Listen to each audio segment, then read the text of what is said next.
warahmatullahi wabarakatuh. Perkenalkan, nama saya Ida Wahyuningsih dari Prodi PGSD Universitas Negeri Mataram. Teman-teman, pada kali ini kita akan membahas materi tentang listrik. Listrik adalah suatu daya yang berasal dari sumber listrik, di mana rangkaian tersebut memiliki aliran muatan listrik. Perlu teman-teman ketahui, satuan dari tegangan listrik sendiri dinamakan dengan volt. Di mana volt ini dilambangkan dengan huruf V besar. Ingat, V ini harus dilambangkan dengan huruf besar.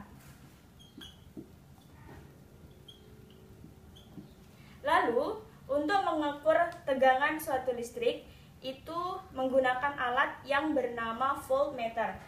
Teman-teman bisa lihat gambar dari alat untuk mengukur tegangan listrik seperti ini. Baik, setelah itu kita akan lanjut ke materi mengenai sumber-sumber listrik. Teman-teman perlu ketahui bahwa sumber listrik adalah alat listrik yang dapat menghasilkan aliran listrik atau energi listrik. Teman-teman perlu ketahui ada beberapa benda yang termasuk ke dalam sumber-sumber listrik.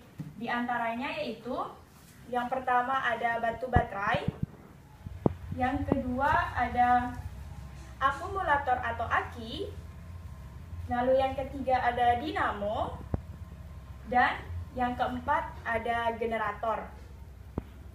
Baik, materi selanjutnya yang akan kita bahas yaitu mengenai rangkaian listrik. Perlu teman-teman ketahui, rangkaian listrik adalah sebuah susunan yang berasal dari sumber-sumber listrik dan alat-alat listrik yang mempunyai fungsi-fungsi tertentu. Untuk pelajaran anak SD, kita perlu ketahui mereka mempelajari rangkaian listrik yang paling sederhana.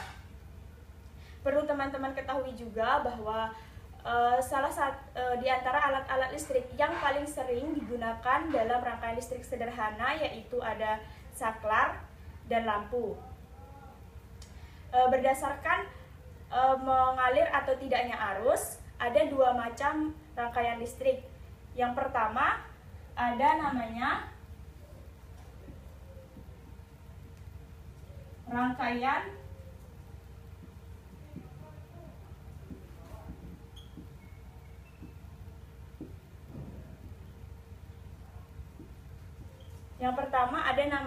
rangkaian listrik terbuka, dan yang kedua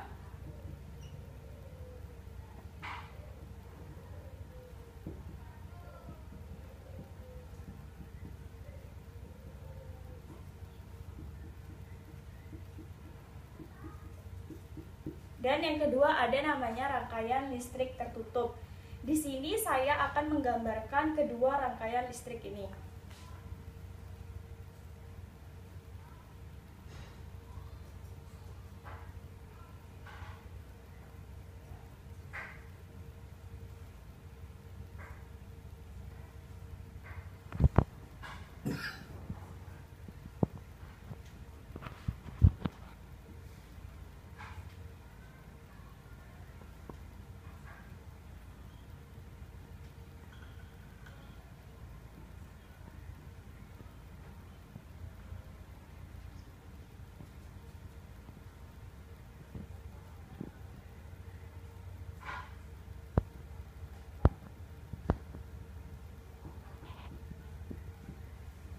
Baik teman-teman, di sini saya sudah menggambarkan kedua rangkaian listrik ini, yaitu ada rangkaian listrik terbuka dan rangkaian listrik tertutup. Di sini saya akan menjelaskan sedikit mengenai kedua rangkaian listrik ini. Yang pertama ada rangkaian listrik terbuka. Teman-teman bisa melihat dari gambarnya. Dilihat bahwa ada saklar yang terbuka, sedangkan listrik tertutup, saklarnya tertutup. Jadi dapat kita katakan bahwa rangkaian listrik terbuka yang berarti saklarnya terbuka sehingga tidak dapat mengalirkan arus listrik yang sehingga menyebabkan kedua lampu ini tidak akan menyala karena tidak adanya arus listrik yang mengalir. Sedangkan pada rangkaian listrik tertutup terdapat saklar yang tertutup sehingga dapat menyalurkan arus listrik kepada kedua buah lampu yang menyebabkan kedua buah lampu ini menyala. Jadi dapat disimpulkan bahwa antara listrik terbuka dan tertutup yang membedakan adalah saklarnya. Yang di rangkaian listrik terbuka, saklarnya terbuka, jadinya tidak dapat menghantarkan listrik. Sedangkan pada rangkaian listrik tertutup, itu saklarnya tertutup dan dapat menghantarkan listrik. Baik teman-teman, selanjutnya berdasarkan susunan alat listriknya, rangkaian listrik tersusun menjadi 3 cara. Yang pertama yaitu rangkaian listrik seri, yang kedua rangkaian listrik paralel, yang ketiga rangkaian listrik campuran. Karena kita mengajar anak SD, maka materi yang akan dipelajari oleh anak SD yaitu 2 rangkaian listrik sederhana saja. Yang pertama ada rangkaian listrik seri dan yang kedua ada rangkaian listrik paralel. Baik teman-teman, di sini saya sudah membuat 2 rangkaian listrik. Yang di sini ada rangkaian listrik seri dan rangkaian listrik paralel. Di sini saya akan menjelaskan mengenai 2 rangkaian listrik ini. Yang pertama, dari 2 rangkaian listrik ini terlihat perbedaan jelas. Pada rangkaian seri, alat-alat listriknya itu tersusun, tidak ada bercabang-cabang. Sedangkan pada rangkaian paralel, alat-alat listriknya tersusun secara bercabang-cabang. Di sini saya akan memberikan perbedaan langsung dari percobaan kali ini. Saya akan nyalakan lampunya.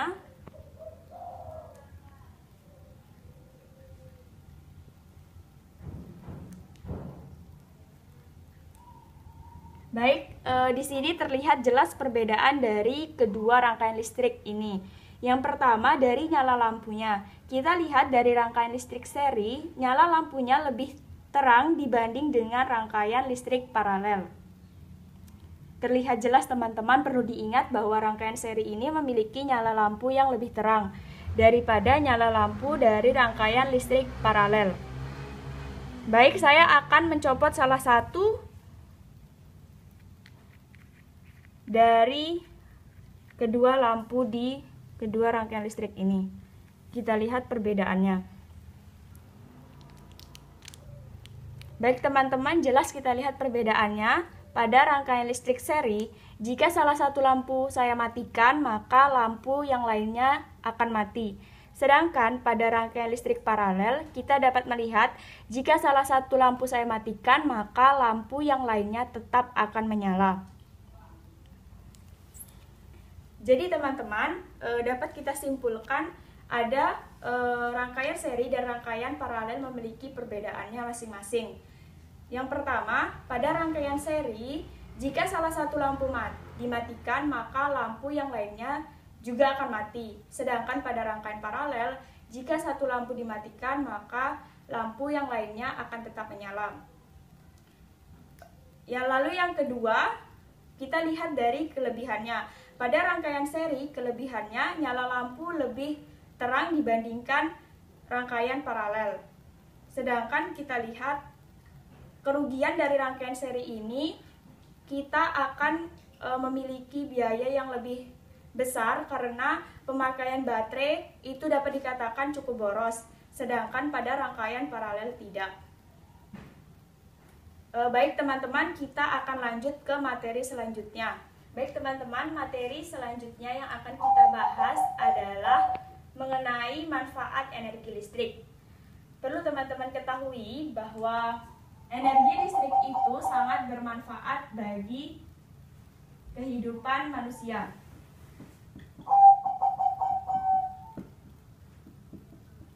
Di sini saya akan menjelaskan mengenai manfaat energi listrik dilihat dari perubahan energinya.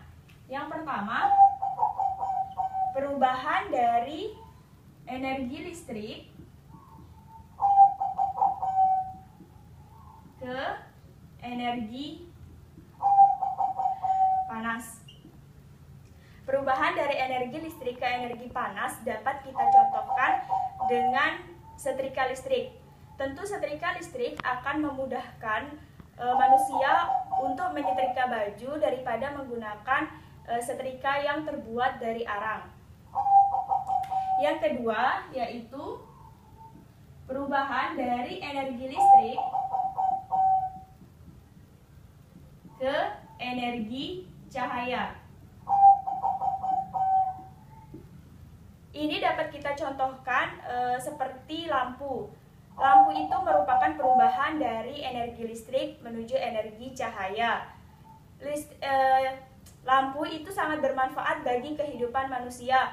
Contoh kecilnya bermanfaat bagi seluruh pelajar di Indonesia. Dengan adanya lampu, mereka akan lebih mudah dalam melakukan pembelajaran atau belajar di rumah. Yang ketiga, perubahan dari energi listrik ke energi gerak. Ini dapat kita contohkan seperti adanya kipas angin. Kipas angin merupakan hasil perubahan dari energi listrik ke energi gerak. Tentu kipas angin sangat bermanfaat bagi manusia. Selanjutnya kita akan belajar mengenai materi tentang apa sih bahaya-bahaya yang ditimbulkan dari energi listrik.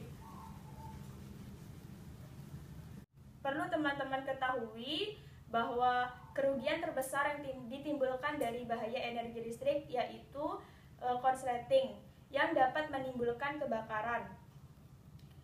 Konsleting terjadi karena arus listrik tidak mengalir melalui alat listrik sehingga kawat atau penghantar itu akan berpijar yang membuat aliran listrik tersebut akan konslet dan dan terbakar. Baik teman-teman, selanjutnya kita akan belajar mengenai bagaimana sih cara supaya kita menghemat energi listrik. Cara untuk menghemat energi listrik, kita dapat menggunakan energi listrik atau listrik dengan seperlunya saja. Contohnya seperti saat kita telah selesai memakai televisi, maka langsung dimatikan. Begitu pula dengan lampu, AC, itu seperti AC memiliki daya yang sangat tinggi, maka perlu diperlukan penghematan yang sangat besar agar energi listrik atau dayanya tidak terbuang dengan sia-sia. Baik teman-teman, cukup dari materi kita kali ini. Semoga bermanfaat. Terima kasih. Wassalamualaikum warahmatullahi wabarakatuh.